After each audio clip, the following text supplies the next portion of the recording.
পলাতক আসামিরা অংশ নিতে পারবে না নির্বাচনে, বাদ ইভিএম। জোট করলেও ভোট করতে হবে নিজ দলের প্রতীকে। সশস্ত্র বাহিনীকে আইন শৃঙ্খলা বাহিনীতে যুক্ত করে আরপিও সংশোধনী অনুমোদন। পলাতক ব্যক্তিরা ইলেকশন করতে পারবে না, সেটা ইনক্লুড করা হয়েছে। যদি নির্বাচনী জোট হয়, জোটের অংশ হলেও দলের যে প্রতীক সেটাতে ইলেকশন করতে হবে। ইভিএম রিলেটেড যে বিধান ছিল সেগুলি বিলুপ্ত করা হয়েছে। বিতর্কিতদের দেয়া যাবে না নির্বাচনের দায়িত্ব, সিইসির সঙ্গে বৈঠকে বিএনপি। জাতীয় নির্বাচনের দিনই গণভোট দাবি, আগে গণভোট চায় জামাত, সনদের দ্রুত আইনি ভিত্তি চায় এনসিপি। বিতর্কিত যারা যেন আগামী নির্বাচন প্রক্রিয়ায় কোনোভাবে অংশগ্রহণ করতে না পারে। জনগণ যদি এটা হ্যাঁ বলে, এটা বাস্তবায়িত হবে। কি দিনে একটি গণভোটের আয়োজন করা যেতে পারে? নির্বাচনের আগে আরেকটা নির্বাচন, এটা খুবই জরুরি। ওই দিন যদি নির্বাচন হয়, কিসের ভিত্তিতে নির্বাচন হচ্ছে জনগণ জানবে না। শেষ হলো জুলাই আগস্ট হত্যাযজ্ঞের মামলায় শেখ হাসিনা সহ ৩ জনের বিচার কাজ। রায় কবে ১৩ নভেম্বর জানাবেন আন্তর্জাতিক অপরাধ ট্রাইব্যুনাল। যে কোনো মূল্যে ন্যায় বিচার নিশ্চিতের আশ্বাস ট্রাইব্যুনালের চেয়ারম্যানের। সমাপনী বক্তব্যে অপরাধ প্রমাণের দাবি করেছেন অ্যাটর্নি জেনারেল ও চিফ প্রসিকিউটর। বলেন, সর্বোচ্চ শাস্তি না হলে শহীদ ও আহতদের প্রতি অবিচার করা হবে।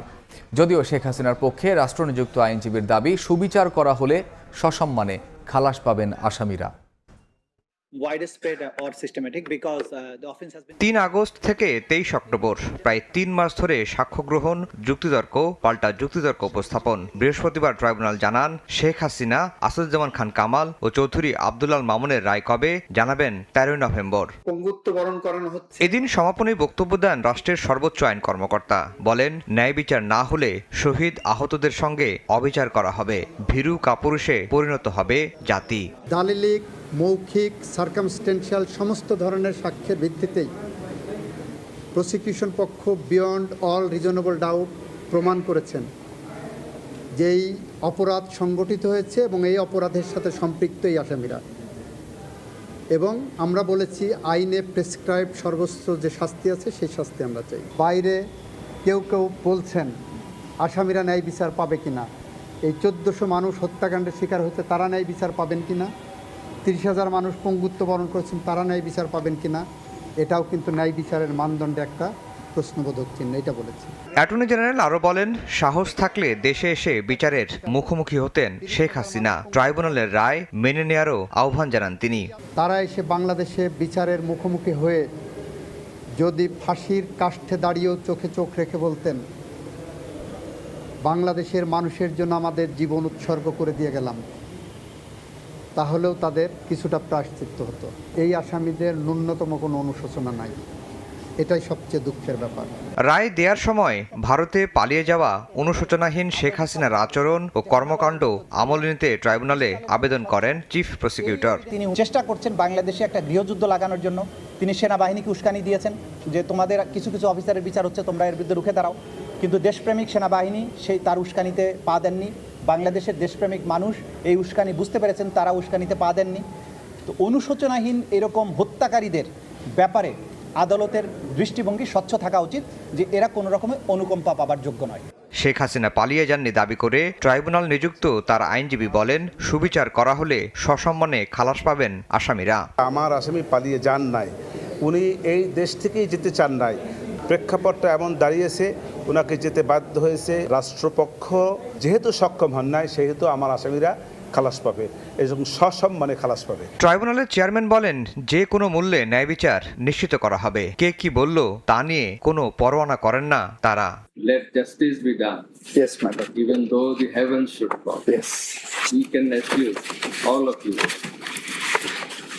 that justice will be done at any cost. July আগস্টের হত্যাযজ্ঞের প্রথম কোনো মামলার রায় হতে যাচ্ছে নভেম্বরে। দেশ সাজাতে দ্রুত নির্বাচিত সরকার দরকার হলেও কিছু দল ভোট পেছানোর ষড়যন্ত্র করছে, এমন মন্তব্য করেছেন বিএনপি মহাসচিব মির্জা ফখরুল ইসলাম আলমগীর। এদিকে জনগণের মতামত নিয়ে সনদের আইনি ভিত্তি দিতে নির্বাচনের দিনই গণভোটের দাবি জানিয়েছেন দলটির স্থায়ী কমিটির সদস্য সালাউদ্দিন আহমদ। রাজধানীতে আলাদা অনুষ্ঠানে তারা এমন মন্তব্য করেন। নির্বাচন নিয়ে প্রতিদিনই রাজনৈতিক দলগুলোর আলোচনায় সরগরম রাজনৈতিক অঙ্গন। সরকারের নিরপেক্ষতা, নির্বাচনকালীন সময়ে প্রশাসনের ভূমিকা নিয়ে অন্তর্বর্তী সরকারের সঙ্গে দফায় দফায় চলছে বৈঠক। রাজধানীতে শহীদ রাষ্ট্রপতি জিয়াউর রহমানকে নিয়ে রচিত গ্রন্থের মোড়ক উন্মোচন অনুষ্ঠানে বিএনপি মহাসচিব বললেন, দেশ এগিয়ে নিতে দ্রুত নির্বাচন দরকার হলেও কিছু দল ভোট পেছানোর পায়তারা করছে। কোনো রাজনৈতিক দল নির্বাচন যেন পিছিয়ে যায়, নির্বাচন যেন সঠিক সময় না হয় তার চেষ্টা করছে। এটা ঠিক হচ্ছে না, কারণ এখন যেটা দরকার অতি দ্রুত নির্বাচনের মাধ্যমে একটা রাজনৈতিক সরকার দরকার। এদিকে জাতীয় প্রেস ক্লাবে এক অনুষ্ঠানে বিএনপির স্থায়ী কমিটির সদস্য সালাউদ্দিন আহমদ বলেন, সইয়ের পর জনগণের মতামত নিলেই আইনি ভিত্তি তৈরি হবে জুলাই জাতীয় সনদের। জাতীয় নির্বাচনের দিনই গণভোটের পক্ষেও দলের অবস্থান জানান তিনি। আমরা জনগণের কাছে যাব, জনগণ যদি এটা হ্যাঁ বলে এটা বাস্তবায়িত হবে এবং সেই সম্মতির জন্য আমি বলেছি একই দিনে একটি গণভোটের আয়োজন করা যেতে পারে ছোট্ট একটা ব্যালটের মধ্যে, শুধু জুলাই জাতীয় সনদের পক্ষে অথবা বিপক্ষে হ্যাঁ অথবা না বলুন এর মধ্যে। মিরপুরের কেমিক্যাল গোডাউনে অগ্নিকাণ্ডে নিহত 16 জনের পরিবারের কাছে অনুদানের অর্থ তুলে দিয়ে বিএনপির সিনিয়র যুগ্ম মহাসচিব রুহুল কবির রিজভী বলেন, দেশের মানুষের নিরাপত্তার কথা না ভেবে জনগণের টাকা লুট করে দেশের বাইরে পাচার করেছে স্বৈরাচার সরকারের লোকেরা। প্ল্যানিং করে পরিকল্পিতভাবে নগরায়ন করা, এইটার দিকে তারা মনোযোগ দেয়নি। তারা কিভাবে 50টা 100টা 200টা বাড়ি বানানো যায় লন্ডনে, সেটাই তারা করেছেন। এদিন বিকেলে গুলশানে বিএনপি চেয়ারপারসনের কার্যালয়ে বাংলাদেশে সফররত নেদারল্যান্ডসের ইনস্টিটিউট ফর মাল্টি পার্টি ডেমোক্রেসির নেতৃবৃন্দ বৈঠক করে। বাংলাদেশ জামায়াতে ইসলামী 1947 সাল থেকে শুরু করে 2025 সালের 22 অক্টোবর পর্যন্ত যত ভুল করেছে তার জন্য নিঃশর্ত ক্ষমা চেয়েছেন দলটির আমির ডক্টর শফিকুর রহমান। যুক্তরাষ্ট্রের নিউ ইয়র্কে স্থানীয় সময় বুধবার সাংবাদিকদের সাথে মতবিনিময় সভায় তিনি বলেন, জামায়াত কমপক্ষে 3 বার ক্ষমা প্রার্থনা করেছে। একটি বেঠিক সিদ্ধান্তের জন্য জাতির ক্ষতি হয়ে থাকলে সেই ক্ষেত্রে মাফ চাইতে অসুবিধা কোথায়, প্রশ্ন তার। জামায়াতে ইসলামীর দ্বারা কেউ যদি কোনো কষ্ট পান, কারো ধরে কোনো ক্ষতি হয়ে থাকে, আমি সব ব্যক্তি এবং সংগঠনের পক্ষে নিঃশর্তে আমি আপনাদের কাছে ক্ষমা চাই, আপনারা আমাদেরকে ক্ষমা করবেন। আজকের দিন পর্যন্ত আমরা ভুল করি না, এই কথা বলবো কীভাবে? আমরা মানুষ, আমাদের সংগঠন একটা মানুষের সংগঠন। আমাদের 100টার মধ্যে 99টা ডিসিশন সঠিক, একটা তো বেঠিক হইতে পারে। সেই বেঠিক একটা ডিসিশনের জন্য আমার জাতির তো কোনো ক্ষতি হতে পারে। তাহলে সেই ক্ষেত্রে আমার কোনো ডিসিশনে জাতির ক্ষতি হলে আমার মাপ চাইতে অসুবিধা হতে থাকে। এখন মাপ চাওয়ার পরে বলে যে এই ল্যাঙ্গুয়েজ চাইলে হবে না, ওই ল্যাঙ্গুয়েজে চাইতে হবে। আরে বাবা, এই আরেকজন বিনা শর্তে মাপ চাইলাম, কোনো শর্তও দিলাম না, তারপর আর বাকি থাকলো কোনটা, এটা তো বুঝি না।